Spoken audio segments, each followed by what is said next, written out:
வணக்கம்ப்பா. கருஞ்சீரகம் எல்லா நோய்க்குமே நல்லது. நம்ம உடம்புக்கு சேர்த்துக்கிறோம், நம்ம சேர்க்க மாட்டோம்.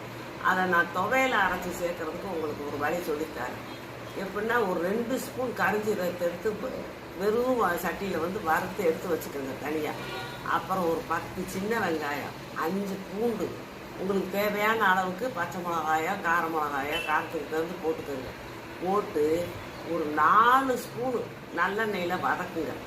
வதக்கி இல்லாட்டி 2 ஸ்பூன் நல்லெண்ணெயை கூட வதக்கலாம். வதக்கிட்டு அப்புறம் அதை இந்த கருஞ்சீரகத்தோடு சேர்த்து கொஞ்சம் கல்லுப்பு போட்டு தேவையான அளவு உப்பு போட்டு மிக்சியில் அடிச்சுக்கோங்க. அடித்து அந்த தண்ணி சேர்த்து பத்தாதுக்கு இந்த இன்னும் கூட கொஞ்சம் நல்லெண்ணெய் ஊற்றிக்கோங்க. மொத்தம் 4 ஸ்பூன் அளவு இருந்தால் போதும். எடுத்து வச்சுக்கிட்டு குடும்பத்தில் எல்லாரும் வாரத்துக்கு ஒரு நாள் சாதத்தை இவ்வளோ போட்டு பிசைஞ்சு சாப்பிடுங்க. உங்களுக்கு எந்த நோய் பிரச்சனையும் வராது. கொலஸ்ட்ரால் எல்லாம் அடிபட்டு போகும். நீங்கள் அப்படி சாப்பிடுங்க.